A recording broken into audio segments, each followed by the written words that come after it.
Careful what you say or you'll get better.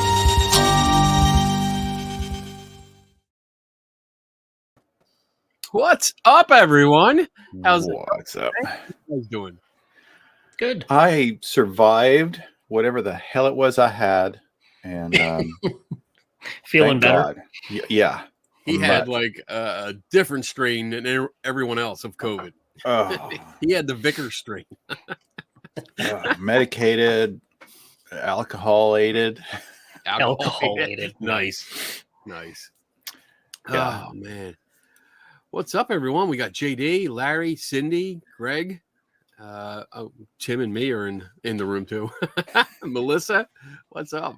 All right, so tonight is open mic night. It's that time in the rotation. We each did a topic. We each hosted a show that had a specific topic, and now it's coming around to the fourth show in the rotation, and I get to be the host of open mic night. So this basically works the same way it does on my show. You guys have to ask questions. If you ask no questions, we end the show early. We're out of here. I got a fire that's waiting to be lit in the backyard. Oh yeah. So I can drink around it. So I mean I'm good with shutting down early. But basically the idea is that you guys can ask questions tonight, get our opinions, see what we think about things. You can throw a topic out there if you want to.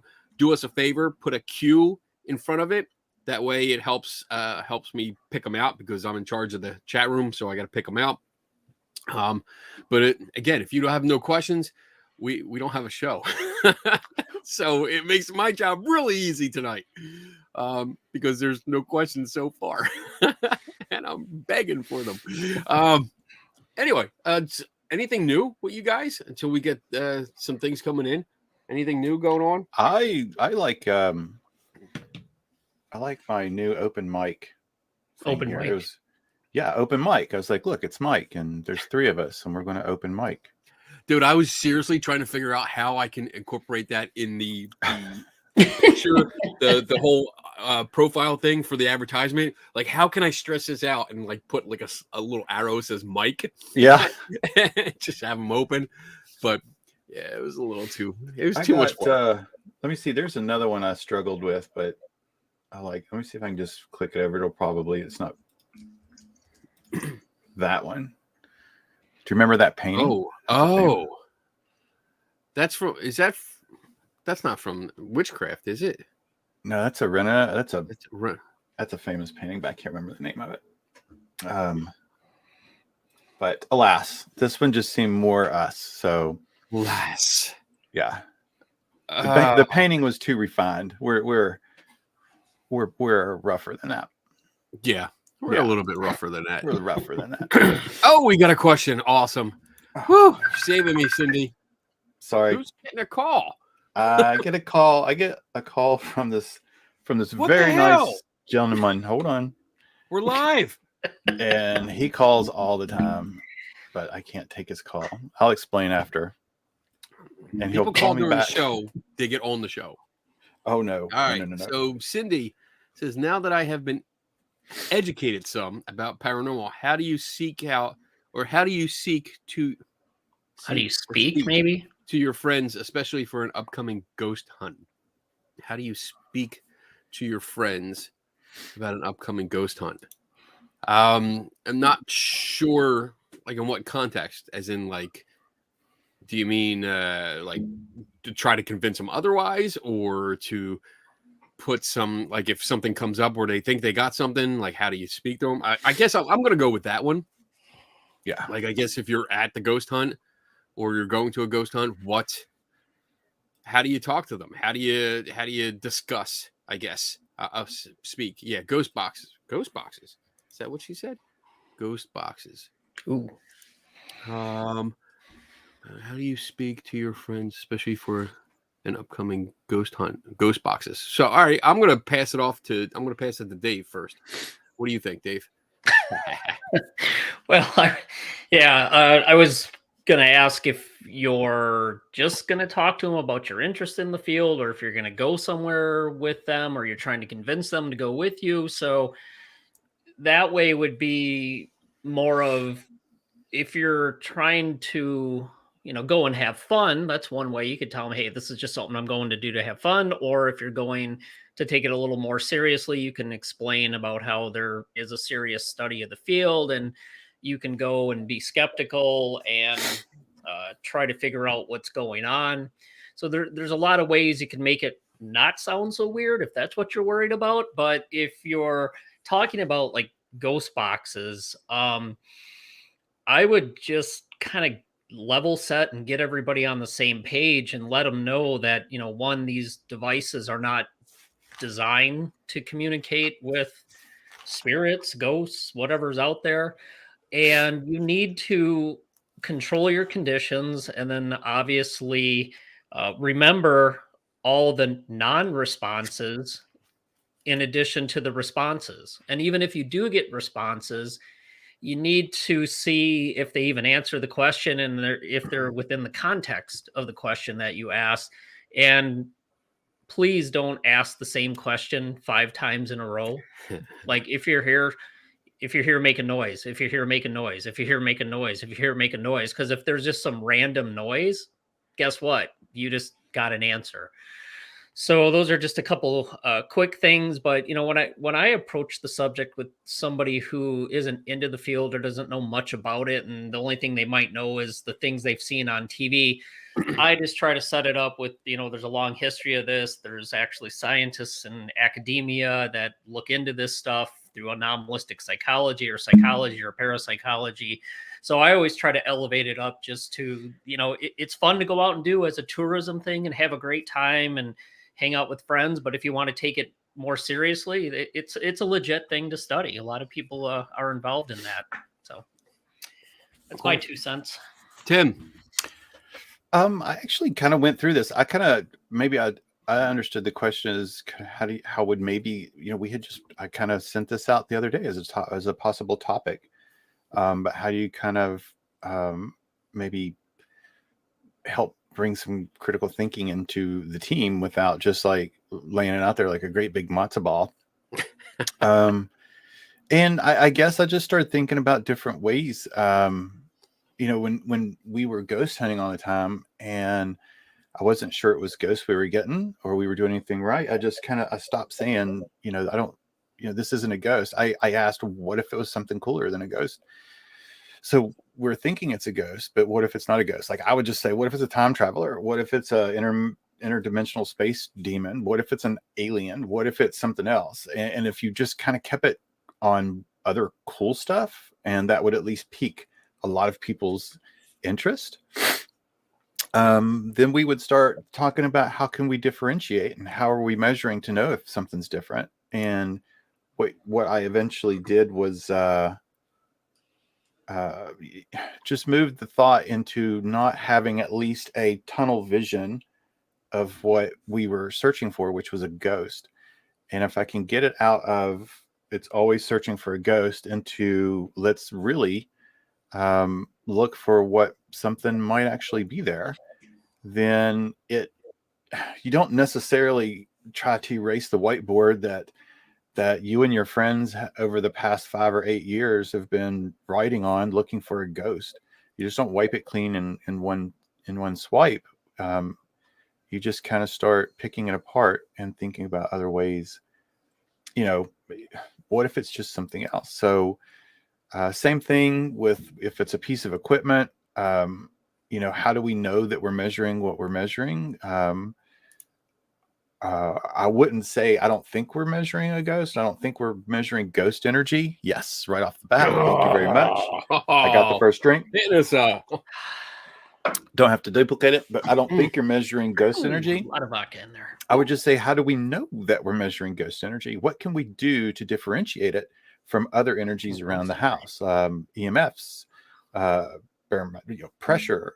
What Right. can we do to differentiate it? And that just starts to, for me, because that was kind of my thought process. So for me, introducing it to other people was, what are we going to do to make sure we're measuring what we're actually measuring? And do we really have to focus on one thing? Yeah. I seriously, I thought, what if it is an alien that comes here to Earth and we just think it's a ghost? I mean, we're going to completely miss a badass alien because we're looking for ghosts. Yes. I agree. This question, because I see two questions here. Like, how do you speak to the other people that are there at a ghost hunt? I like to have fun too. I find it interesting, and I was just there. I mean, some of the work I was doing today really has to do with this question because it's. Do you say something? Do you not say something? If you do say something while you're there, how do you say it? How do you approach it? Because it depends on the event. If you're going to an event where you do know people, then you have a little bit more freedom in how you speak. You can be a little bit more honest and direct because you know the people and they know you. So, but when you go there, like for the last example I have is going to a place where there's 25 plus people in this event, and I knew two of people out of that, maybe three, and it was I wasn't there to criticize. I wasn't there. I mean, I went early so I could criticize, so I could look at things and say, all right, well, I found this is a good cause for people getting EMF spikes, and it was only me and four other people, and they knew I was there early for that, so that was okay. I could speak freely. But when you have a whole bunch of people that are into it, they paid to be there. If you speak your mind, sometimes it doesn't come across as friendly criticism or constructive criticism. People get butt hurt. We've experienced that many times, and in those situations, I pretty much observe. I take out my notebook, I write down the notes of my observations, and then I wait till I leave, and then I write an article about it. I'm already gone. You can't get me. When it comes to a ghost box, I same thing. I really don't unless they ask me directly. I think that's the one exception to the rule. If they ask me directly what I think, then I tell them honestly what I think about it, and I give my opinion and I give my reasons why. But if they don't ask me, I simply observe. When it comes to the ghost box, I usually give an example and tell people, hey, you know what? Next time you when you're home, turn the TV on, turn on the local news. Local news, the world news, whatever. Turn on the news and do your EVP session. Exactly how you do it with the ghost box or when you do it just regularly with just recorders. Ask your questions. Ask them multiple times. Wait until you hear an answer. And I guarantee you're going to get answers for all your questions. Because, the news, they tell you names, dates, numbers, percentages, that you can get all of those kind of answers out of the news. And you'll see, and I think, Dave, you touched on it a little bit. I mean, radios are not designed to communicate with ghosts. They are designed to receive signals from radio stations, like what we build. That's what they're designed to do, and that's what you're getting. So I try to do that as a simple experiment, and see what they come up with. I mean, I've done it. I haven't posted any because I'm afraid I'll get copyright strike if I do it, because it is a news broadcast, and I can't just post that. But that's how I would approach it. So, all right, let's see what else we got here. We got another question. We got a question from Bob. What do you think of the Zach Baggins not crossing line with Paul Walker's sunglasses from the accident that killed him? He plans to give them back to the family instead of putting them in his museum. Do you think he actually growing a conscience? Haha, yeah, right. I mean, I honestly I didn't know until you said it now. I didn't know that happened. So, I mean, if he, who had the sunglasses? How do we know?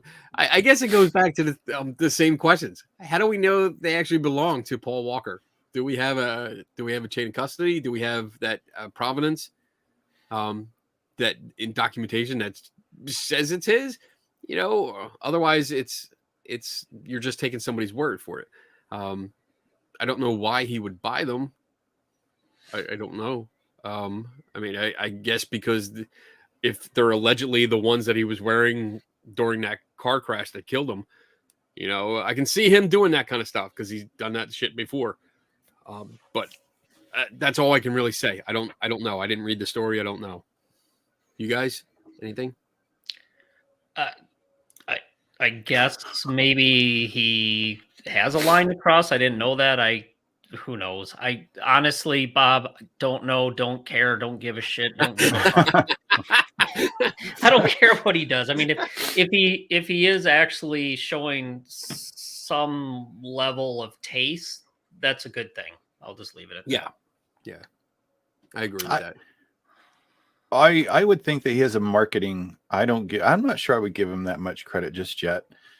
But I'm like you. If he is growing some type of conscious, then good for him. I hope it keeps going. But I would imagine with Paul Walker and the show's success and the following, he probably has a really well paid and very skilled marketing team that would say, if you do this, you're going to really alienate a lot of people. I know, Bob. I know. You will turn away a lot of people that love Paul Walker more than they do you. So you're going to cause a little fuck up there if you do that. Yeah. So there's always that question people say, too soon? Yes. Maybe too soon, Zach. Yeah. But on the other side of it, like, I mean, I can see both sides. Like Dave, you pointed out, the more give them the benefit of the doubt kind of side, where it's like, if he actually does have a line, or maybe this line developed or evolved over time, then maybe that, you know, that's good. More power to him. You know, it's about frickin' time, honestly.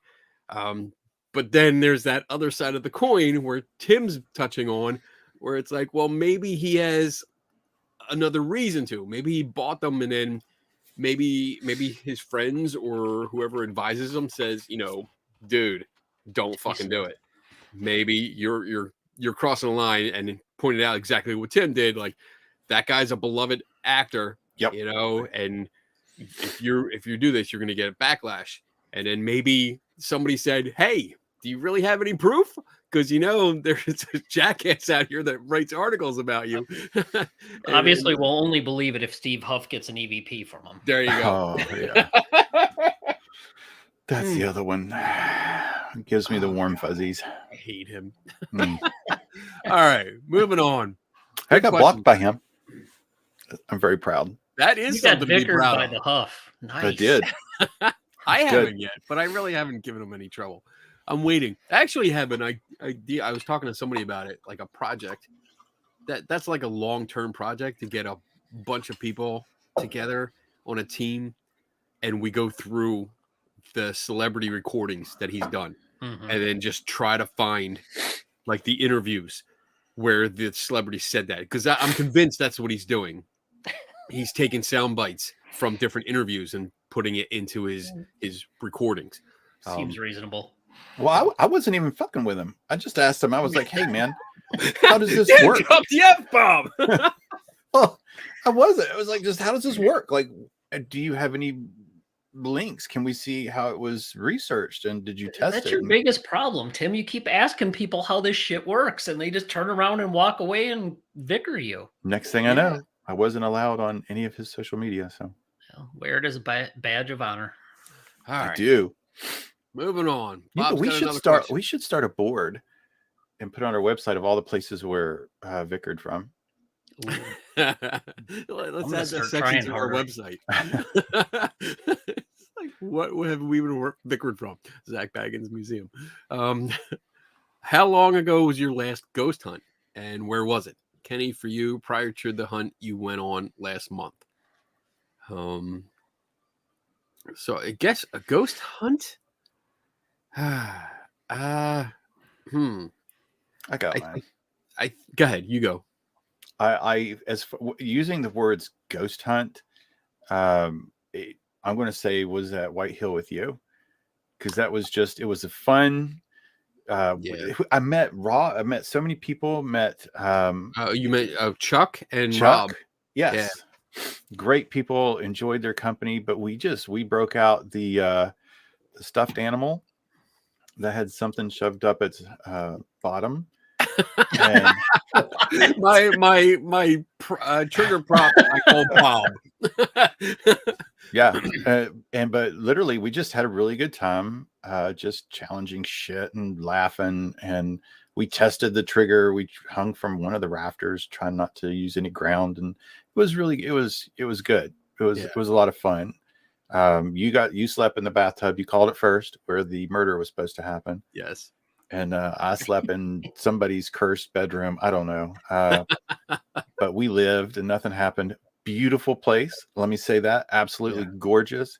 And the people that ran it, I don't know if they're the same people. It's probably been about 2 years ago, I guess. Yeah. The people that were there were absolutely phenomenal and very nice. Yeah. They kept saying I was from Virginia, but it's okay. I think the last, I don't know. See, ghost hunts, I do go on. I do sign up for them once in a while and go on them. So the one last month, that doesn't count, obviously, because I was told it doesn't count. But before that, maybe, crap. I don't know. Do you consider a ghost hunt a public ghost hunt kind of thing, or do you like one of my own investigations? Because I did go to a private residence. JD was supposed to meet with me, but that's when his son got COVID, so he couldn't go. But I went to a private house near Gettysburg, wasn't too far from Gettysburg, by myself, which I really shouldn't have done, because crazy people. But I went anyway, checked it out, was able to explain the majority of their activity. Much to their displeasure. they were really upset about that. But it was pretty much undeniable, the explanations, because we recreated it and everything. So, but yeah, that was maybe like 6-7 months ago. So I don't think I've been on any since then. How about you, Dave? Ghost hunt. So probably 2011 or 12. Wow. Since I've done a ghost hunt. Yeah. Last year I did do a research project at Rhodes. What is it? Rhodes Hotel in Atlanta, Indiana. And actually, just yesterday, I was out strolling through a graveyard collecting environmental baseline data for a new project that I'm working on. So it's been easily 10 years or so since I've done any type of ghost hunt. But as far as going to supposedly haunted places to conduct a research project, that I still do those. Cool. And got another one coming up in about 2 or 3 weeks. Sweet.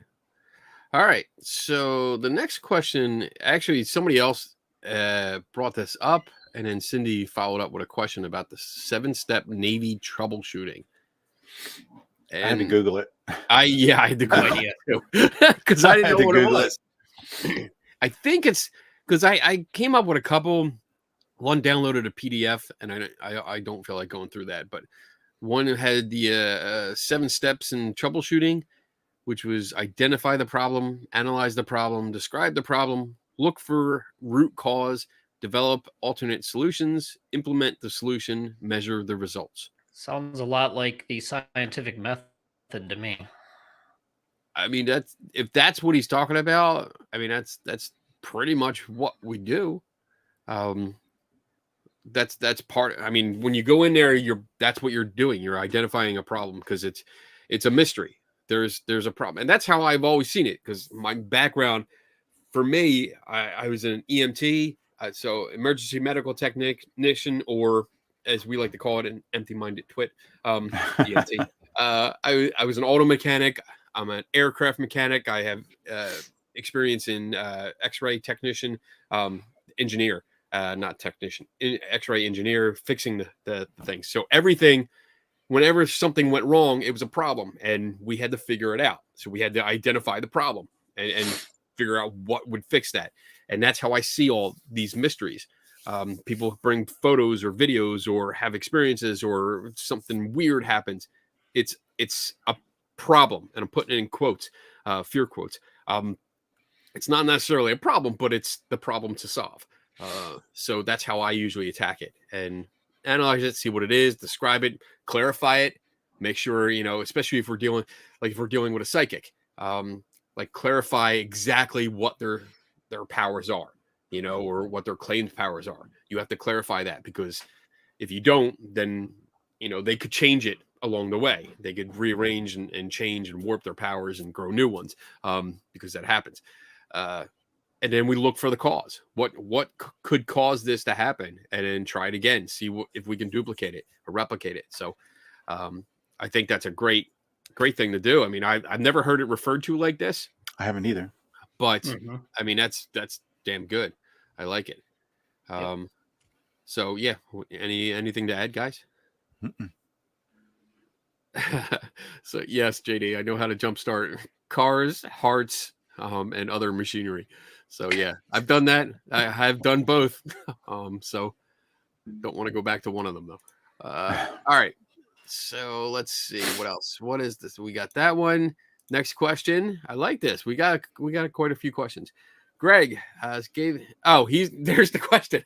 Gave up on trying to injecting science back in the 80s. Too many idiots ever tried it. So thank you, Greg. Appreciate you for bringing that up.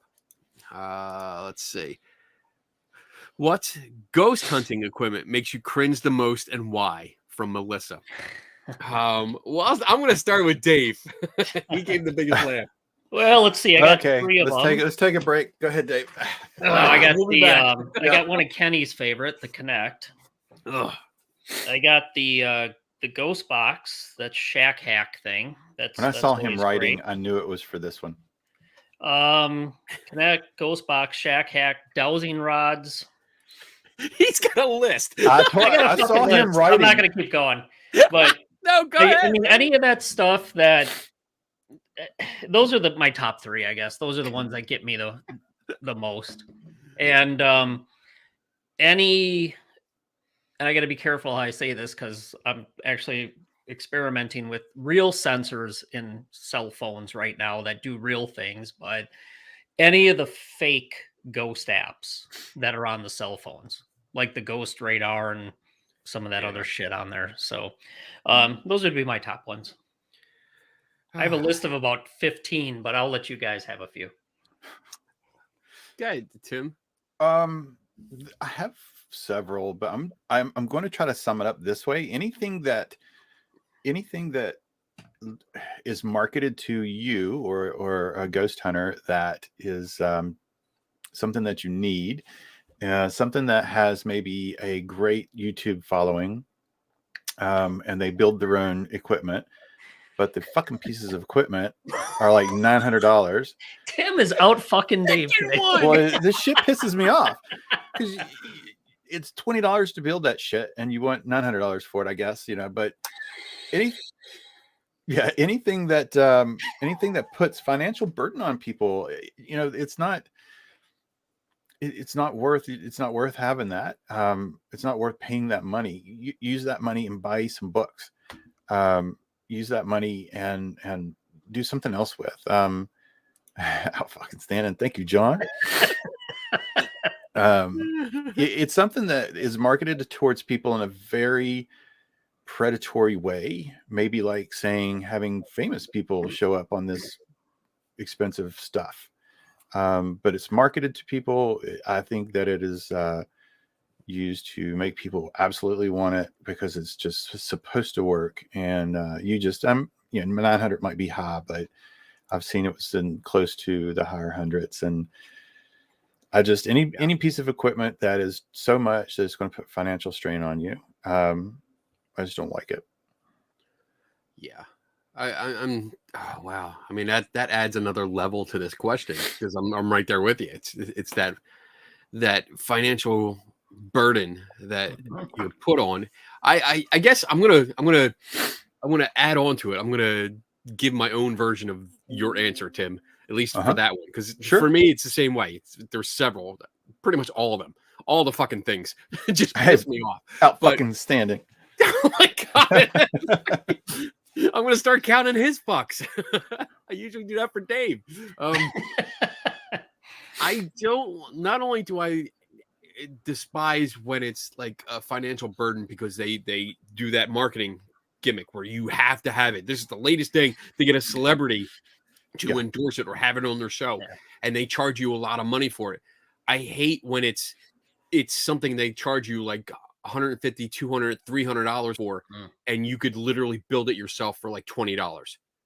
That's what really pisses me off, because I get it. I get you're putting your time and money into it, but like the REM pod is my go-to example with this, because they charge you $150 to $200 for that thing, and you can order it online and have it shipped to your house for $20.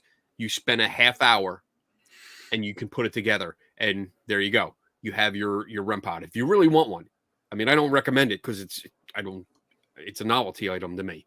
But if you really want one, you can spend $20 in a half hour and have one instead of getting one in a PVC pipe sent to your house, with a lot of glue and resin and stuff like that.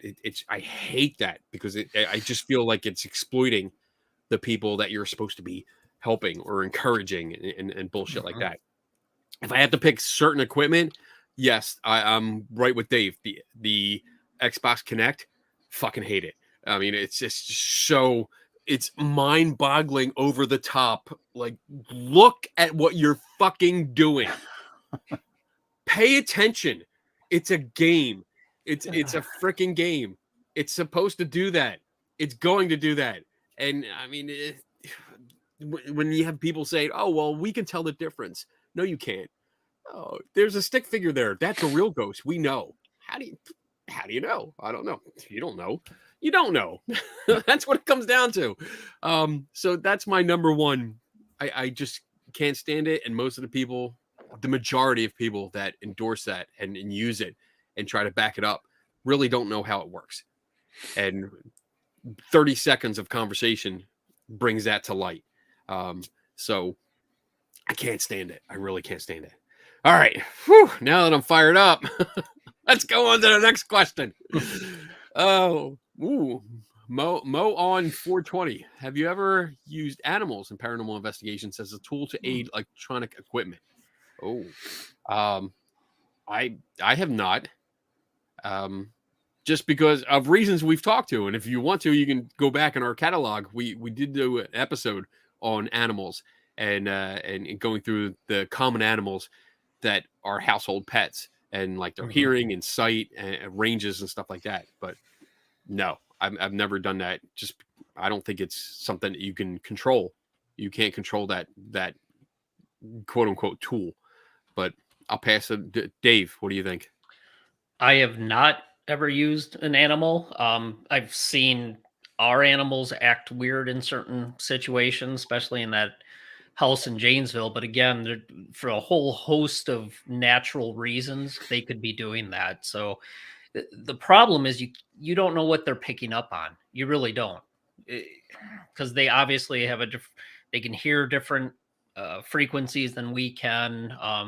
Eyesight, I swear to God, even though our Jack Russell's 19 years old, that dog can see a squirrel in a tree 150 yards away. It's unbelievable.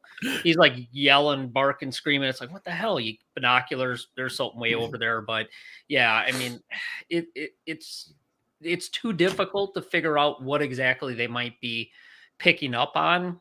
I mean, yeah, I guess it'd be interesting if you actually went into a place blind and you walked the animal through and they had you noted where they had certain reactions, and then maybe see if that overlays with where other people have reported stuff, or if you get some strange environmental readings. So like everything else we've talked about, there's ways to test these things and see if there's a correlation. But even if you find a correlation, you're still going to have a hard time figuring out what the causation is of that animal reacting to that spot. Right. So I haven't done it, but I've like I said, I've seen animals act kind of weird in certain locations, which it's interesting, but I don't really do much with it. Cool. Tim. I've taken a dog, our dog, on an investigation, but more so for working on socializing in new environments. It was a dog that we use for not a licensed therapy dog, but something just for the office where I work in, for kids that come to visit, to have fluffy dog. So it was important to take the dog out to new, strange places, make them, get used to new things, dark things, new smells, new people walking in. Don't want them to be scared and learn not, so I said, sure, I'll take him on a couple ghost hunts. So I did, I did watch to see if anything happened. Nothing happened. And he's a great dog. Cool. All right. Let's see what we have here. John Kennedy, when you guys doing a ghost hunt, we can all show up to. Yeah. Never. Yeah. Never. It would be fun though. It would be fun. Yes. I mean, if We can everything work on goes that. right, we'll be in Gettysburg together. Just got to find somewhere that'll let us in there. I wanted to have one somewhere here in West Virginia, but I got vickered from that damn place Well, in that's my own 'cause state. we need to learn to be quiet and just we need to come in on like assumed names. We need to sign up on under assumed names so they can't look us up and just show up and be like, oh, here we are. We're ready to ghost hunt. We'll have our photographer's vests on, and bulging pockets all over the place. I mean, like, Three happy souls. Little Debbie's on the right side. Calculator and on the stuff. left. Yeah. Here we go. Yeah. I mean, things are the world is slowly getting back to Yes. normal, like the before times.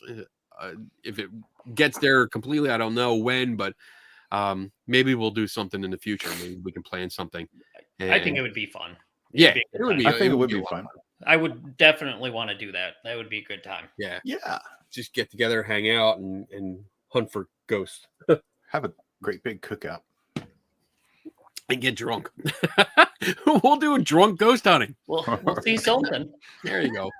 All right. Next up, we got Redman. What's up, Redman?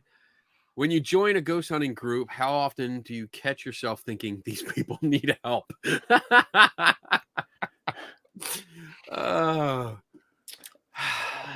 That's a touchy. Considering I haven't been on a ghost hunt in over 10 years.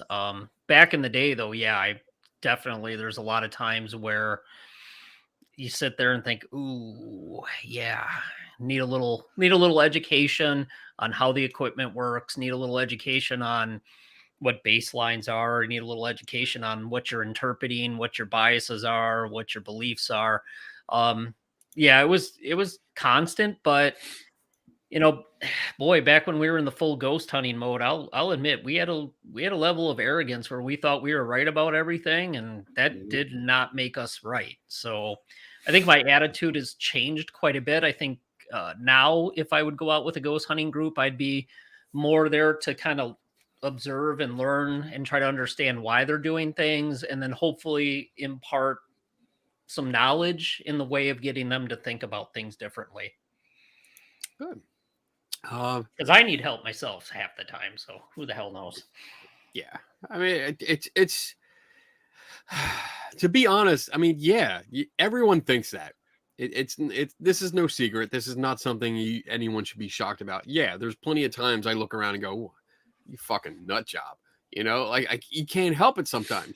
But yeah, there are some people where I look at them, and that's why I try not to keep the camera on me when I'm filming, because I can't help but do the facial expressions. Like my eyes get wide. I'm like, I can't believe you're doing this. Like, you're saying that? You really believe that? Why? What happened in your upbringing that caused you to believe this? And it's not necessarily like, I mean, yeah, once in a while is definitely the whole "you're a jackass" kind of attitude, but for the most part, I'm just fascinated, like completely fascinated, like by their way of thinking, and like you're not looking at this. I guess comparing the way I look at things and the way other people look at things, I have that trouble relating to them sometimes, and that's what I spend the most time on. Like, I'll sit there and think and think for a long time, trying to figure out where they're coming from, and I'll ask them questions like, "What? How did you come to that conclusion? Why do you think that way?" And it's interesting, but I mean, that's the bottom line. It's interesting to me to find out why people think the way they do. Tim? I don't really think the last, I guess, ghost hunt we went on was with you, and it was with other like-minded people, so it was really good. Looking back at the end of when I did ghost hunts, and being, lots of people would always join, of course, and we'd go to different places. I never really thought people, I want to say, like, I didn't look at someone as if they needed help, because when I was where I was then, I would feel like exactly what Dave said. I was that way too. If I could think of a way to bottle or market how to break the cycle of confirmation, I don't know what it is. It very well could be a ghost. I can't say it's not. But I was convinced it was, without having any information whatsoever or supporting evidence that it was.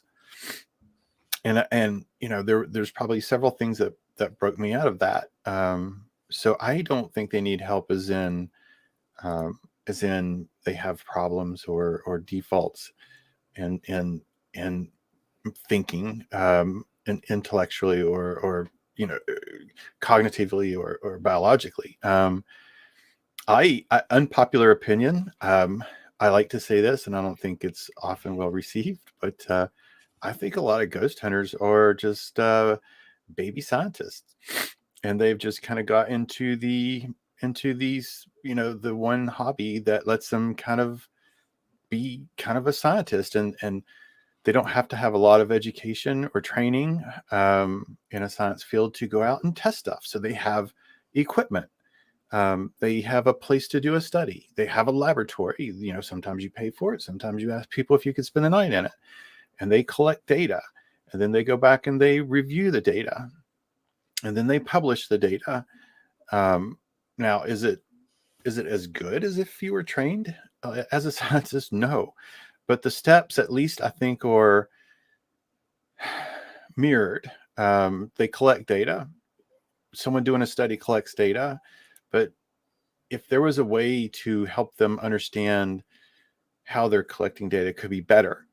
Mm-hmm. It would be better. So I really like that. I think that people that love doing ghost hunts, and it's not about money or fame, or power or control, and they just love it. I think that they are.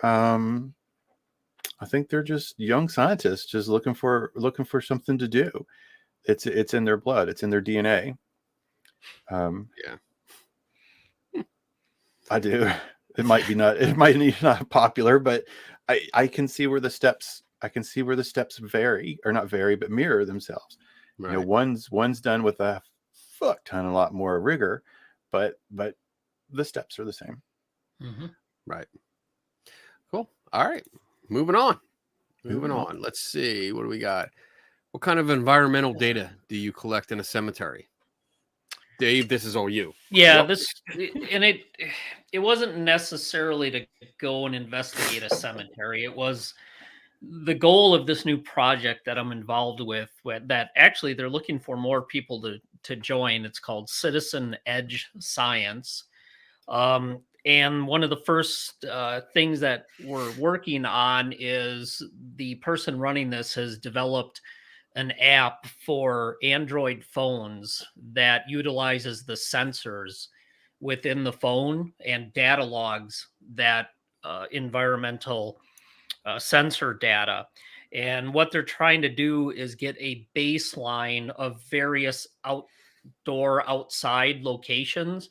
So it could have been an open field, it could have been nothing at all special, it could have been your backyard, could have been a park, or the other choice was what somebody would consider a sacred site. So, you know, a church, outside of a church, or a cemetery, or who knows, an Indian burial mound, whatever you would maybe consider a sacred site. And you know, because if I'm going to go stand outside when it's 40 degrees out, I thought, well, let's make it fun. So I decided just to go to a cemetery and collect the data. And for this particular project, and for the sensors that are in the Android phone that I have, did magnetic field, temperature, barometric pressure, light, acceleration, and sound.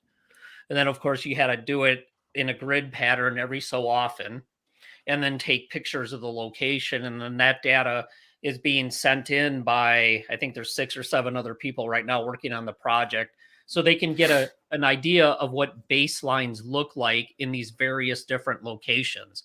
Not that we're looking for any paranormal activity to happen. We didn't target places like that. It's simply to start collecting more and more information on baselines, and also to help perfect this app and how it's going to be used. Otherwise, I would probably never spend any time in a cemetery doing any type of ghost hunt or paranormal investigation. It's just simply environmental baseline monitoring in a variety of different situations and environments. That's it. Cool. All right, moving on. Let's see what else we got. We got Redman. Do any of you suggest things for ghost hunters to try? Do they Try take your reading a book. suggestions? Oh, sorry. You have to be more That- specific. That's it. Yeah, I'm there. I mean, I would recommend certain books, but definitely read a book instead of buying all this equipment, the flashy gadgets. Buy a science book. You know, buy a book that teaches you how to investigate. I have a shelf full of forensic books. You know, just looking into different areas of forensic science. Not because that's what I'm doing, but it gives me ideas and tips and questions to ask, stuff like that. And suggestions like this, yes, some ghost hunters do take those suggestions. Some reach out to me and ask what can they do to improve themselves, and I give them the advice, and they get back to me and say, oh, you know what, that book was great, I loved it, thank you, and lots of tips.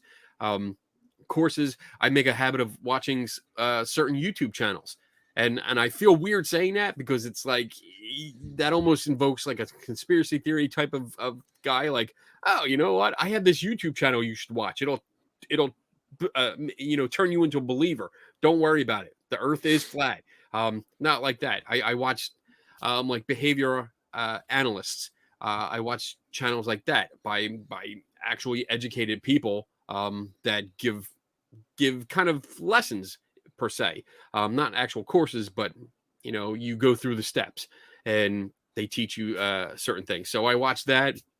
But yeah, I mean, they do take the suggestions to heart, and when you criticize, because we do try to do it politely. In most cases, we try to do it politely and friendly. That's why it's taken to heart. If you come at them both gun or both barrels, you know, firing, they're not going to listen to you. They're going to shun away from you. They're going to, you know, dismiss you because they don't like that.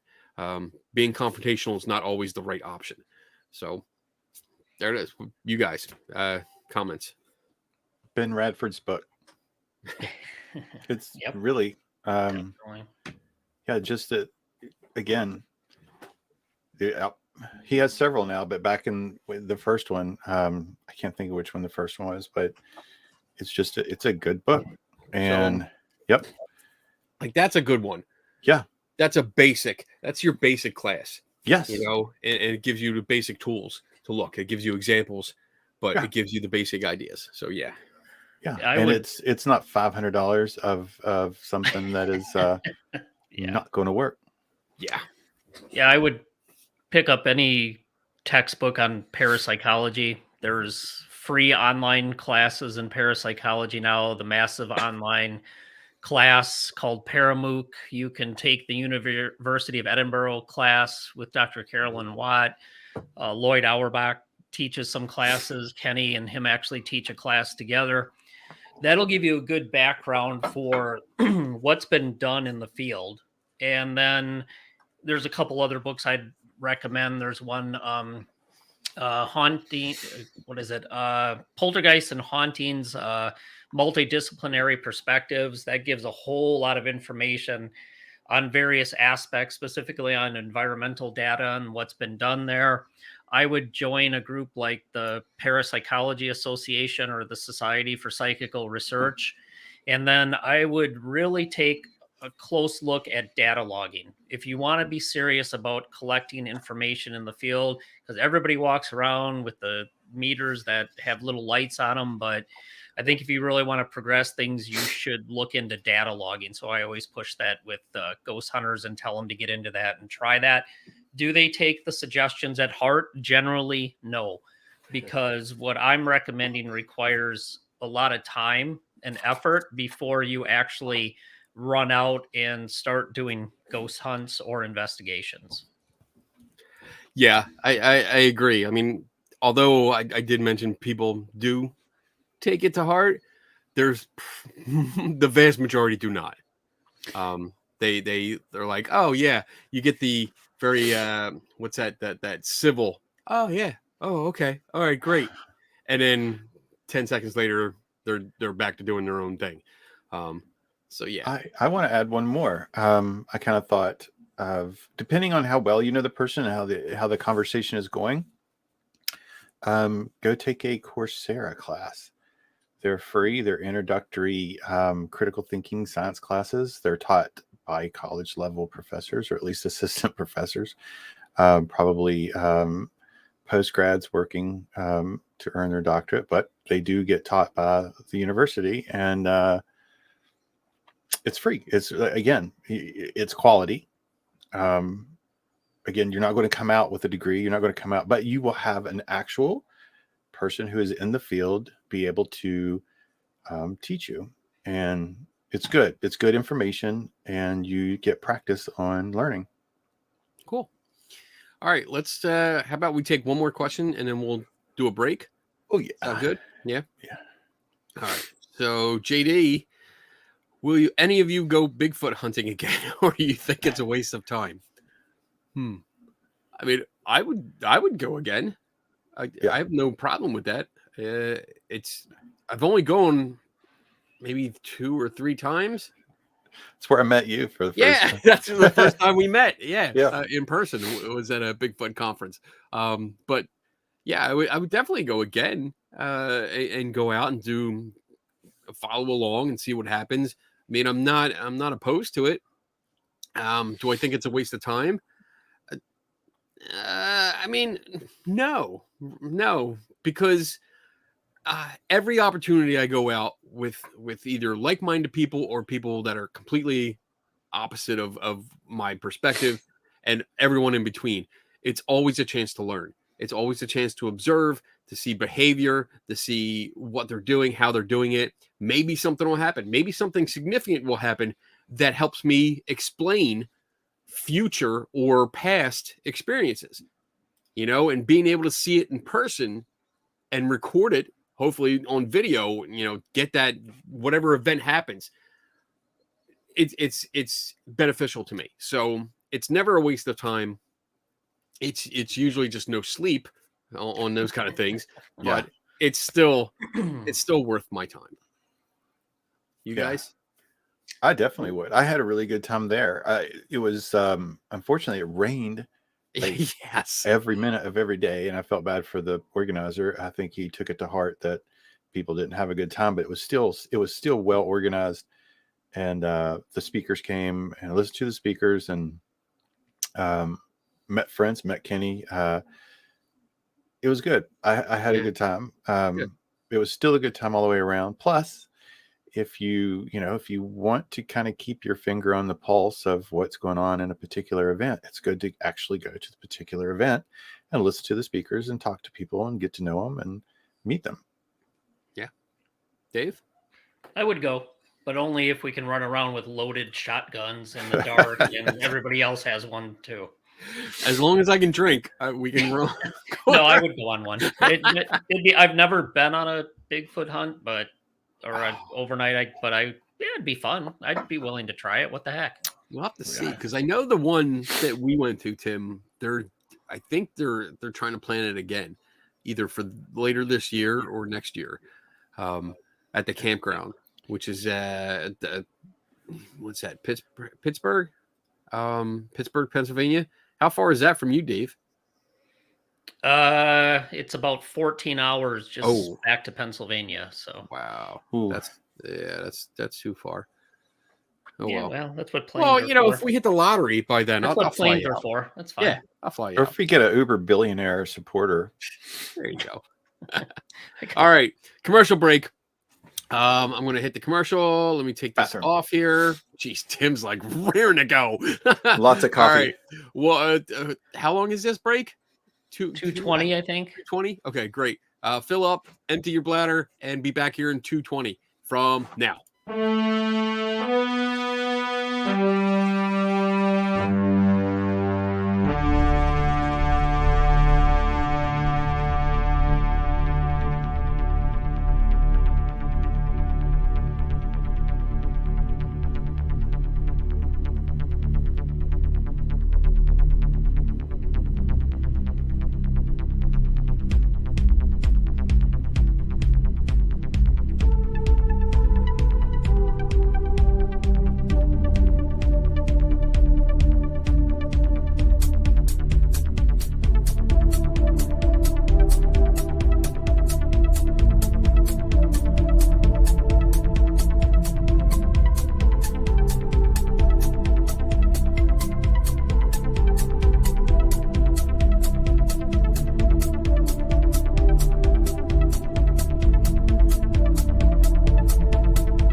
All right, we are back. Feel good. That is a West Virginia sound for feeling better. Yeah. All right. Next question we got up is for Tim specifically. Oh, Tim, have you done any more work towards the theater investigation? If so, what is the latest? Where are you at with it? Or is Great. it just simmering? yes, I have. The board president that I want to talk with actually took an out-of-country trip for almost a month. So Wow. she is back, and I'm going to actually go to the theater tomorrow. We ordered tickets. They have a live production, so I'm going to go enjoy some community theater with my wife, which is great, and be able to talk with her. The other thing that I have found so far is there is probably a billion companies that make data collections, data loggers, excuse me. So I am in a very ignorant state, working my way through to figure out what the ones I can get. I thought, probably poorly, that I would just get something that did barometric pressure, EMF, temperature, humidity, and I could just get those 4 things like at a buffet. No, at least I haven't found that, if you can. So there are a lot of barometric pressure and humidity and temperature, but they don't come coupled with things like EMF and other things that I wish. So what it's looking like I'm going to end up doing is buying 2 meters that will produce the couple things that I want, or the few things that I want, and placing them in there. If I have a backup, if the theater doesn't work, there is another backup place that I'm going to approach. I think we'll make a better story, but the story, I guess, doesn't really matter. It's just being able to get in and do it. But Cool. yeah. Awesome. Good update. All right. Next, we got Redman is up with, have any of you written a book on techniques to investigate claims? No. Jen and I wrote a book, but it's so dated and this information in it is so old. I think it was published in 2007 that it just needs to be totally revamped and redone. I think I have that book. You probably do. I think you autographed that for me. Yeah, it was good at the time, but things have changed so much that it definitely needs to be updated as far as what the latest techniques are and the science on the paranormal. So I wouldn't recommend it at this point because it has to be redone. Yeah. I mean, I started one, and I think I got like halfway through one chapter, and I was like, this is going to be a long book. And then I got distracted with other stuff. So I don't have time to do one. I have a book that I'm really trying to get done, and I'm probably going to work on it tomorrow, but that's not for investigation. That's more for photographic anomalies. So we'll see. All right, cool. That's we're getting through some of these questions. We got quite a few. If you were all to do a K&D adventure, non-paranormal related, where would you all want to explore? That's a good question. Yeah. I'd go back. I'd probably want to go back to what is it? The abandoned PA Turnpike. Ooh, that was fun that when was we good. did that. That was good. Yeah, that was fun. I'd do that again. That was a better prepared this time. Because yeah, maybe hiking 10 miles one way in 105-degree heat with one thing of Gatorade was not the best decision. And Kenny, I'm cracking up. He's like, it's only this far on the map. I'm like, dude, it's like 10 fucking miles. What are you doing? It's like 2 inches. That's not far. We can make it. Oh, it was fun. It was a really good time, but damn, it was hot. That was a long hike. Ooh, yeah. I would do it just to go have fun with friends. It really wouldn't matter. I don't want to do a 10-mile hike in hot weather. My body's not built for that. Yeah. I don't know where would I look. There's so many places. I mean, one of the things my wife and I do, we love watching YouTube channels of people that like live in their cars. Not because they're homeless, because they choose to, and like there's the Sprinter vans that they convert into like mini homes, or there's new kick I've seen where, probably not new to me, but people turn a Toyota Prius into a home because the hybrid Prius is like this wonder car for living in, and you can actually convert the back to a bed and all this stuff, but people like live on the road, and it's amazing the places they go, and like waking up at a different place every morning, and like some of the views. Holy shit! My wife's planning a trip. When we were at Gettysburg last time, she had made her car into a thing like that. She had built a bed for the back. She was going to go to the dealership and have one of the seats taken out. The bed pulled out, and she made legs that folded down for that. She's looking forward to it. She wants to do it. Awesome. I think that's so much fun. I mean, we when I had the van for my last job, the company car, the van, I mean, that was perfect. It was a minivan. We could sleep in the back. We could hang out, and loved it. So I think that's the next vehicle. Once I get situated with some things, I think the next vehicle we're going to get some kind of van, whether it is a Sprinter van or not, and just maybe start from scratch and convert it ourselves. Get it like just bare bones in the back and just convert it ourselves. But where to explore? Damn. I want to go to the Grand Canyon. I would like to go to the Grand Canyon. I've seen it. I've flown over it going to Vegas. So I've seen it that way, but I want to go hike through it. I think that would be just awesome. Seeing the views on other videos, I want to see with my own eyes. So that's where I would like to go. That'd be cool. All right. Let's see. Next up, Melissa, what's the weirdest or most what the fuck moment you've had while on a hunt? Wow. I got this. For me. Go ahead. So again, going back a long time ago when we did ghost hunts, we were investigating several places in Lewisburg. One of which we went for a night at the courtroom where the Greenbrier ghost testimony was held, and my daughter, who was about 13 at the time, and her friend came along. She was about 13 as well. They were both in the same grade. I don't even know what piece of equipment it was, but it made a ticking noise. And of course, we had the cameras set up and the all that stuff, the recorders. And my daughter was doing the questioning, and she was saying, hey, if you don't want us to be scared of you, I actually have it. I'll play it next. I'll play it for everybody next week. But she was asking things like, if you don't want us to be scared of you, make it tick faster. If you don't want to, you don't want to. And her friend said, well, wait a minute. If you want us to be scared of you, make it tick faster. And it just randomly, on the perfect coincidence, just absolutely began ticking out of control. And the screams that came registered in like every recorder we had in the courthouse, and out they came, the big double doors screaming.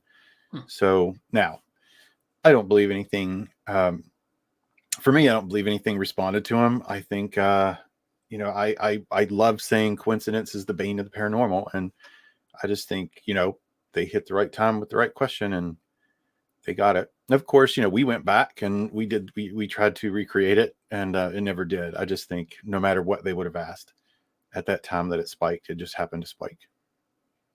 Cool. But back then I was like, fucking proof. This is it. Rock solid. How are you going to question this? You sound like a true ghost hunter. Lock solid. This is gold. Rock We're making solid, a splash. man. We're making a splash reel tonight. Dave, what do you got? On an investigation, I think the biggest what the fuck moment was Jen and I were standing at the top of the staircase looking down. And supposedly this house, the people reported seeing the apparition of a small child running across the hallway at the top of the stairs, and then they'd hear footsteps come down the stairs. So we were there doing an investigation, and we were both standing at the top of the stairs. And Jen's like, if there's somebody here, can you let us know? And really bizarre, we heard yes. And we were standing my right arm to her left arm. I heard it in my right ear. She heard it in her left ear. And not only could I hear it, but you could feel it, like they were whispering in your ear. So to me, that was kind of what the hell was that?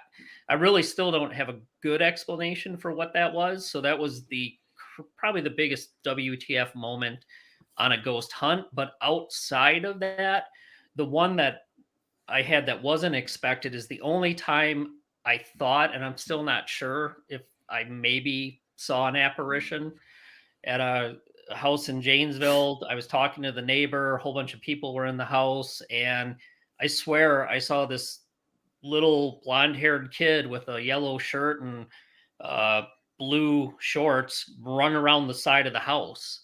And it was really weird because the edges of what I was seeing were almost kind of blurred. And I'm like, sorry. And the neighbor was Greg. I'm like, Greg, sorry. I think one of the kids got out of the house.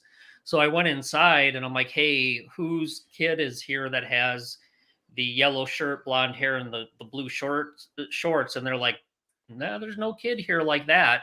And it was a fenced in backyard. So went and looked through the backyard, nobody there. So that was totally unexpected at the time. But that house did have reports of activity, which, that could have played a role in it as well. But outside of an actual investigation, to me, that's even more interesting because we weren't really there looking for anything, and it just kind of spontaneously happened. But I'm still not sure what it was. Who knows? It could have been another neighborhood kid running around, but it was kind of one of those things where you're stopping, you're like, what do you mean there's no kid here by that description? What the fuck? So anyway. So I guess we're telling like ghost stories back from our ghost hunting days. I mean, if I go back, there was a time when I was in Cape May, and there was an inn, so a bed and breakfast, and we were there. We stayed overnight, and we were interviewing the owner. We're out in the yard, and it's me and my buddy Steve and a few other people, and we're talking, and Steve and I are standing next to each other, and we're talking to the owner, and it's dark out. We're in a side yard, and both of us kind of like jumped a little bit and looked at each other because I heard what sounded like a growl, like a dog growl behind us. And we kind of both had this same frightened look like, oh shit, we're going to get bit. There's a big dog behind us and we're done. We have nowhere to run, nothing. And both of us kind of turned and looked, and nothing was there. And it was just funny because it was funny now because one of the stories is of a phantom dog that is in the place, and people have reported inside the building of hearing a dog on the other side of a door scratching and growling, trying to get in. And we both heard it. And again, this was back in my ghost hunting days. And it was, we're talking like 15, 20 years ago. I never looked into it. I didn't really try to look into it. We were outside. There were other houses and people maybe like 15, 20 feet behind us, behind hedges. So I have no idea if it was them, if there was a dog in the next yard that we kind of just heard it, and maybe the acoustics lined up where it sounded like it was right behind us. But that's what it sounded like to us, that it was right behind both of us and we were dead. We were dog food at that point. But that's the weirdest thing that's ever happened to me that I just never explained. But it doesn't bother me. It doesn't keep me up at night. So, but there you go. All right, moving on. What are your 3 favorite bands? Ooh, what is that question. about? Oh man. Def Leppard, Poison. We're telling our age. Let's see, Rush, Journey, and Van Halen. Good choices. Yeah. Def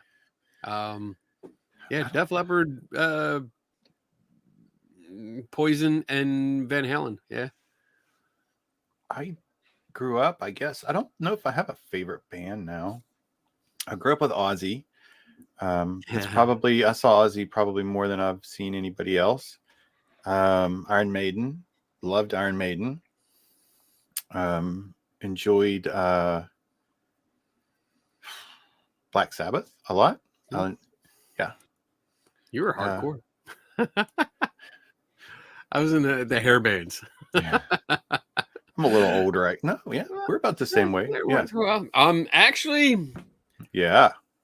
To free plug, if anyone wants to send me a bottle of rum, because my birthday is on Tuesday and I turn 50. Ooh. Yeah. I'm halfway mark. Well, almost halfway mark. I'm planning on hitting 120, so I still got 10 years before my halfway mark. I'll tell you something that's really strange that happened to me when I turned 50. People didn't say happy birthday. They said congratulations on turning 50. Like, what the fuck does that You even made mean? it Why to do you, 50. yeah, You why do lived people to say? 50. That's what it is. Level up. Yeah, they're like, I'm at level congratulations. 50. All right. Next question. Greg, is it cynical of me that the first thing I used to check on a walkthrough was the medicine cabinet? So I'll comment quick on this. I understand where you're coming from, but I do think that's an invasion of privacy if you do it without telling them. I think that's unethical. You need to ask. I mean, I think we all have the right to ask. They have a right not to answer.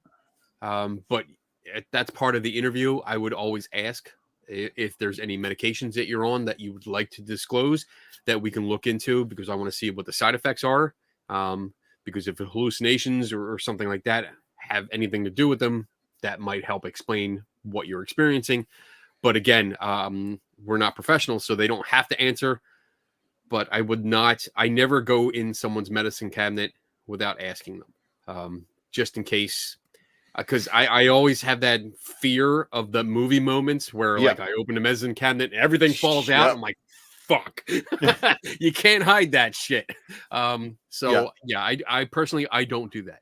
So yeah, I wouldn't do that. Same. I'm going to say probably as well, even though you look, you don't know what that medicine is specifically prescribed for.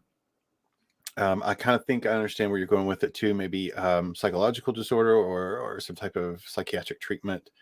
But I am not a physician, but I have been around people taking different types of psychiatric medicines that were not for a psychiatric problem, but typically you'll see it for cessation of addiction to tobacco.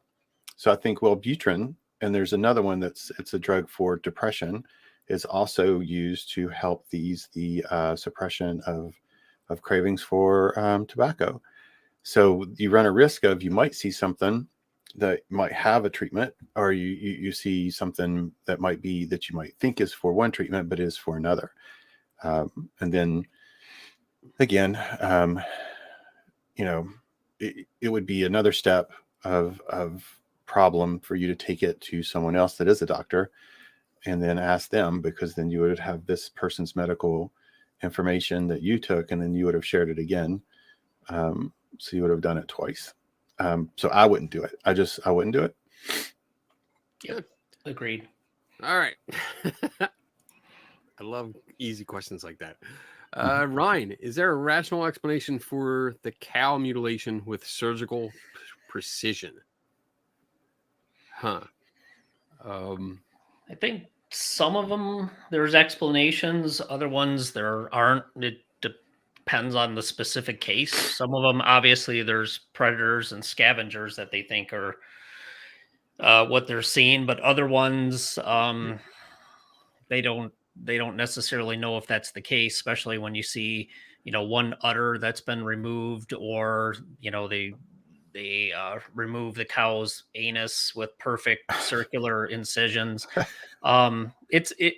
It depends. I mean, I've seen, I know JD flashed a comment up there that he said, no qualified people or vets think it's anything besides scavengers or other animals. That's actually not true, because there are state vets that have looked into it. There's detectives that have looked into it. And there's difference in opinion. Some people say there is a natural explanation. Other ones say, based on what we've seen and how fresh the cadaver is, maybe not predation or scavengers. So I think there's some very reasonable explanations for a lot of them, but there's a few that they don't necessarily know for sure. And I think there was one just recently in the news. Oh boy, it was actually maybe just not recently, but last year there was another one, and I'm not sure what state it was in. I'd have to go look again, but there was disagreement between different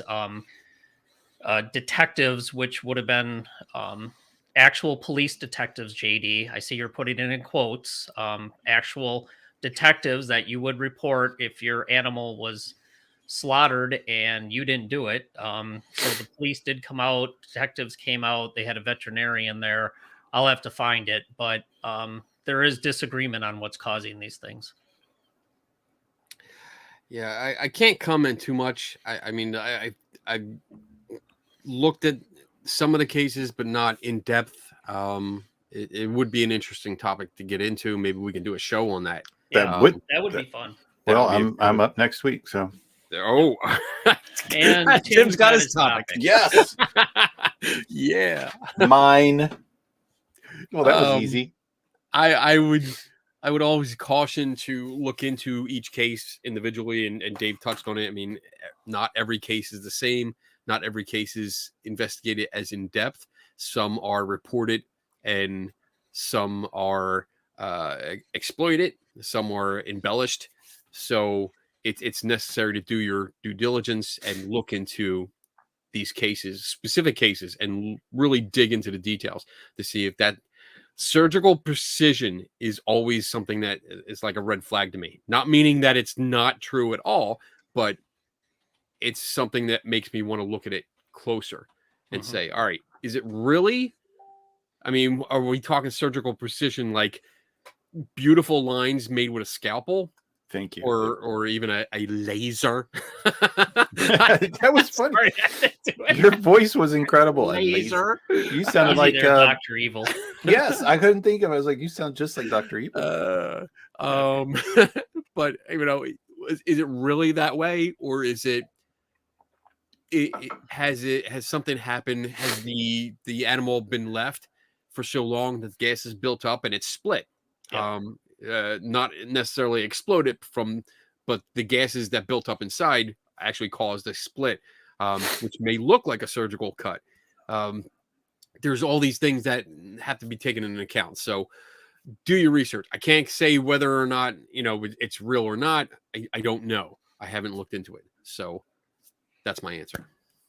I have no idea, but I'll have more information next week. So tune in next week. We will. We will. Thank you, that's- Ryan, for giving me my topic for next week. There you go. Thanks, Ryan. I'm going to be reading about cows. I can't wait to see what comes up in my search engine now. Next up, we got Jay. What's up, Jay? Would any of you consider conducting an investigation teaching the proper scientific tools for interested people on a so-called haunted location, sort of like an on-site class? I love how all of us share the same kind of looks. Like, I would start by saying it's kind of done if you would pick up the right books. Again, going back to books, like I wouldn't mind doing it. And I think there's certain things that each one of us, I can't speak for Dave because he's still working on something, but I think each one of us tend to go off in our own little way to do something for research, even if it's just a pet project. Like, me just doing data loggers, just to see. So I don't know. Like, I don't know. I mean, this might sound terrible, but I don't know if I'm actually qualified to teach a scientific class for haunted paranormal investigation. I would like to try to learn to be, but I don't know if I would be the one. And I say that humbly, honestly. It's just my first thought is I think you can find that information in literature. I think what would be, here's kind of my take on it. How it would be fun would be kind of to go back to us having a investigation for 3 Tortured Souls and having so many people come and having a couple days or a couple nights, and just the more people just brainstorm and just throw out ideas on what we think would be a proper investigation. For me, a proper investigation would start out with, I would want to have access to the property for like a year. I would. I know that you can't get that, but I would like to have. I mean, that's the type of information I would like to collect. But you bring up a good idea. I would love to have, maybe not teaching, but bringing in as many people as we can that would have skills in different areas, and just together come up with an outline of what we would think would be a good proper. That sounds way more fun to me than teaching one. I think that would be a lot of fun, actually. Dave? Sure, why not? Couldn't be any worse than what's already out there. Might be able to set the record straight on a few things, but I think for me, what I would simply do is draw upon what's out there in the published literature, academic literature, and try to impart that knowledge on people, and then maybe share my personal best practices and leave it at that, because I'm certainly not an expert. I'm still learning. I'm still trying to get better at doing those things. So I could only tell you, what I know from what's in the literature and what I've done in the past and what I've learned from it. And maybe you could learn from my mistakes and take that and try to do something from there. I'm right with you guys. I feel the same way. I do host lectures and or workshops, mostly workshops, from time to time, where I teach my approach, and that's what I stress. I don't call it a scientific investigation. I call it, this is how I investigate mysteries. These are my steps, and I have like a big poster kind of thing with all like strategies for solving mysteries, and I have explanations and descriptions for all of them. But I go into how I do it, and I don't mind doing that as long as people understand this is my way, and it might not always work. I make mistakes, and sometimes I don't realize until I go home, or months or years later, I realize, oh shit, I could have done this better. As for teaching a class, or I wouldn't necessarily do an investigation. Like, I'm looking at this question and says conducting an investigation, teaching the proper scientific tools. I don't think I would do that, because it wouldn't be an investigation. It would be like a walkthrough kind of thing. Like, this is how I would do it. And we would have to have testable claims.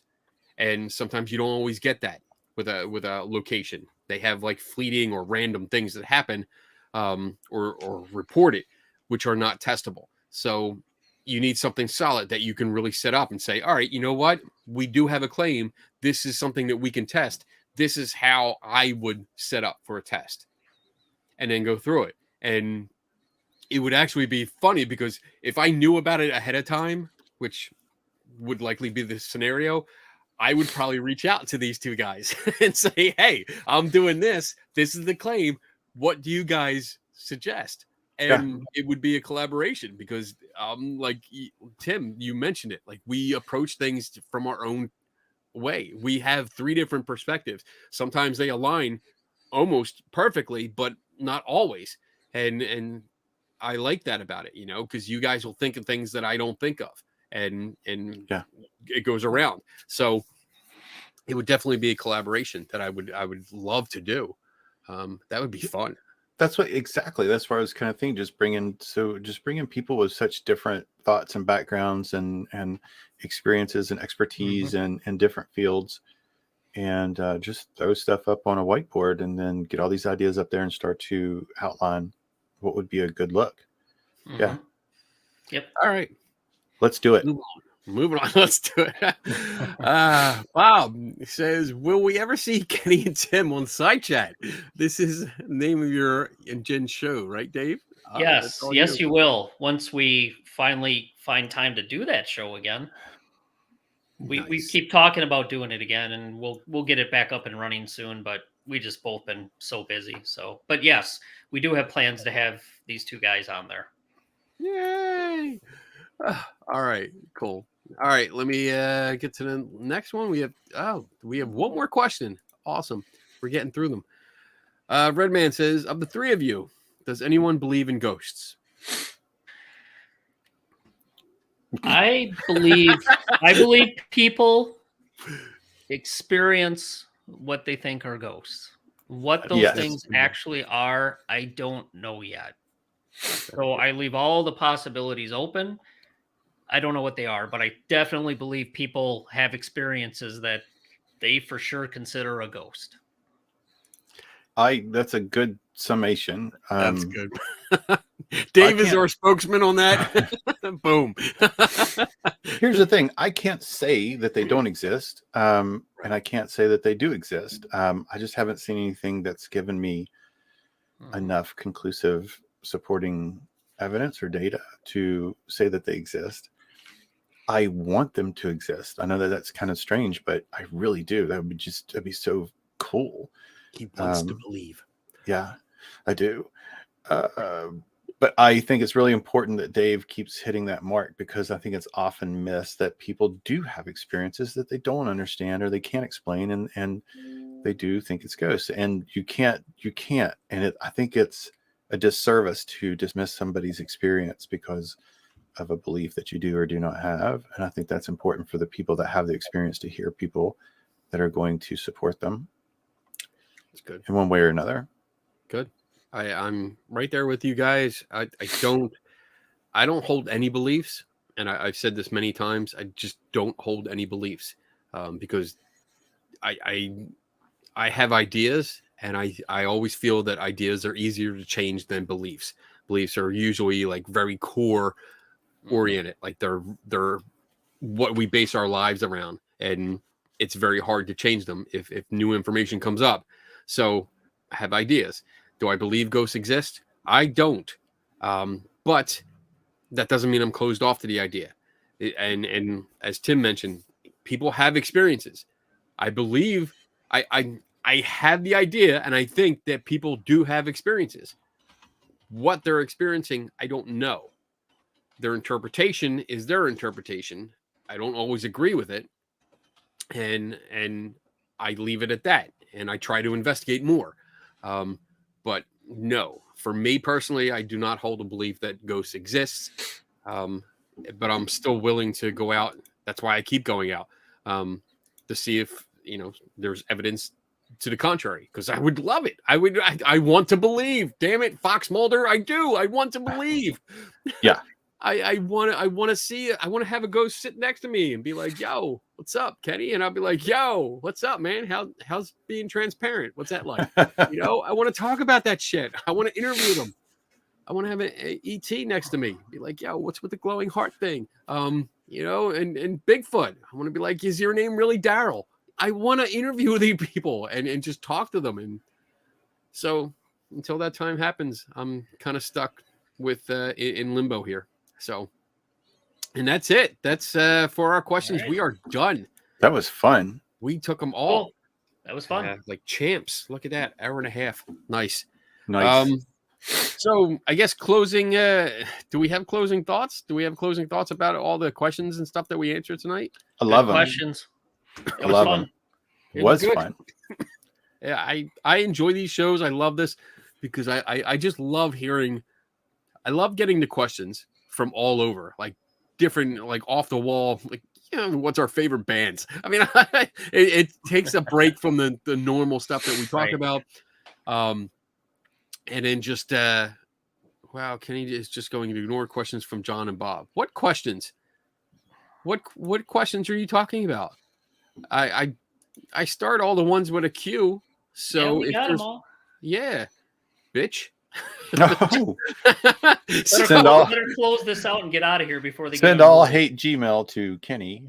There you go. If there's the questions I missed, put them up here. Put them back up real quick. You got 15 seconds to put them back up. Yeah, because Tim and Dave are going to go with what they have coming up. So there you go. I do a show on Saturday night with Tim and Kenny called Three Tortured Souls. Beyond that, Jen and I do a show called Side Chat, which we're going to hopefully bring back soon. I am also involved in a project called Citizen Edge Science, and they are looking for more people to get involved in that. They got two things within that they're looking to do. use this new Android app for collecting environmental data at a variety of different locations in a very controlled scientific way. And then they also have a haunt coding project, taking reports of people and then coding them with this published methodology in order to understand what's going on. So that's what I'm doing. Hey, Dave, Tim? can we? Is it okay to link that? You can. Okay. CitizenEdgeScience.net. I think I got that link from you, but we could put it up on our website and maybe pin it on our Facebook page Yep. too. It's good. All right. I did find 2 questions. Oh, Sorry. I thought we were out. I found 2 questions. I didn't find them all from him, but see, Kenny, have you read or listened to that damn Corey Taylor book? I do have it. I did get it. I haven't read it because I think I actually looked at the cover and I read the first like 2 paragraphs and I was like, this book sucks. And I put it on the shelf and I haven't touched it since. So sorry. I might get back to it if I have time, but that so far I didn't like it. I wasn't impressed when I got it in the mail. It's actually over on the shelf. And then John Kennedy had a question: out of everything paranormal, if it was proven true, which would you want to be true? And be specific. None of this alien shit. Consciousness survives bodily death. I guess mine's kind of the same. Maybe ghosts. I don't know. I think I'm right there with you. I would love, out of everything paranormal, I would like. No, you know what? I'm gonna go against the grain. I'm gonna say, I want. I can't be generic because he fucking yelled at me because the guy gets a fucking podcast and he's all like, don't get me this. I would love for one of these aliens that allegedly visit us to be true. I would love to just no bullshit graffiti and corn stalks. I don't want that bullshit. I want come down and say, hey, look, we landed in DC in front of the White House. Take me to your leader. Here he is. Oh, okay, great. I want contact with an intelligent life form outside of our planet. That would be awesome. I think that would be great. Because that would be a lifelong dream. Like life after death, I don't really think about, but the thing that bothers me the most is that there's possibly worlds out there with life on it that I'll never get to see. Even with our best technology, all we get to see is points of light. Mm-hmm. I want to actually see another world that's inhabitable. So that's my big thing. All right, I think that's it. I'm going through. Oh fuck! I did find another question. That's it. Cut them off, man. Cut them off. It's 50 years from now. You have died of. Okay, in all seriousness, you're a ghost. Which celestial body in our solar system do you visit first? Another planet, another planet's moon, asteroid belt, the surface of the sun. All of the above. D. Probably another planet at first. I mean, I figured I'd go for the big bright spot in the middle. Go to the sun first. Get an up-close look, and then keep going. Well, we all know that's where you're most likely going to end up anyway. Well, Oh yeah. This big big star fire that surrounds us. Lots of fire, Kenny. That's where I'll be. Oh, I thought you meant like a big star in the sky. Huge star. No, I'd hit our sun and then just keep going. Well, I hit the moon first, and then I hit the sun, and then I'd keep going. Oh damn! If there are any paranormal things, you got it. Oh, okay. All right, we did. All right, good. We're good. All right. Announcements. You guys did announcements, right? Yep. All right. So with me, I have, let's see, going through. Oh, there's a cool thing. I don't know if anyone's in the area, but in Denver, Pennsylvania, on May 7th, there's an Oddities Bazaar. If you look it up on Facebook, I just saw the advertisement for it. It's in Denver, Pennsylvania. we're going to go out there. Donna and I are going to film. We're going to do one of our K&D adventures. We're going to go out, and I'm probably going to buy some strange shit. So, Cool. yeah. You buy strange shit. I don't believe I it. know. Who'd have thunk it? Besides that, I have a secret thing in June that I can't tell you about. July 8th, I'm going to be at Fort Mifflin with John Without an H. His group is actually coming up from North Carolina. He's going to be at Fort Mifflin, and I'm tagging along. Nice. To do a ghost hunt. Yeah. Bitches. That's right. Ghost hunt. That's going to be my most recent.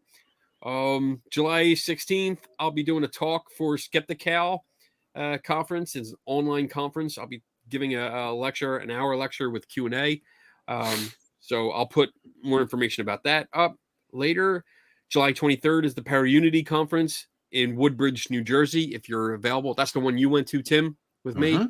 If anyone's in the area, come on out. I'm going to have my Skeptical Help booth set up and be there to answer questions. And if you want to yell at me, because you hate skeptics, by all means, just make a donation to the can.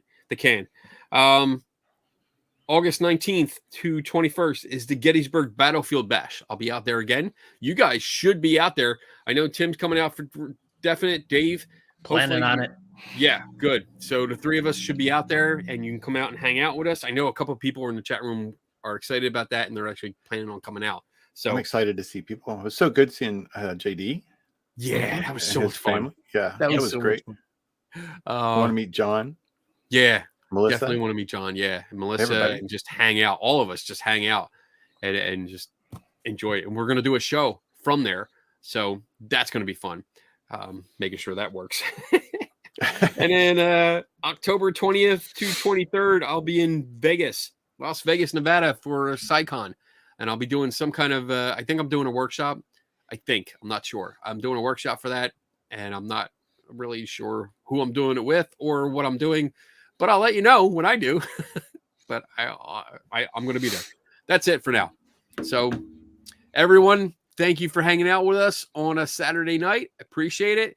And with that, we will see you next week. Tim is up. He's already got his topic. He's ready to go. Thank you, Ron. Thanks, Ryan. Be prepared for cow mutilations. All right. All right, people. See you next week. Take care, everybody. Good night. Bye. Tortured souls.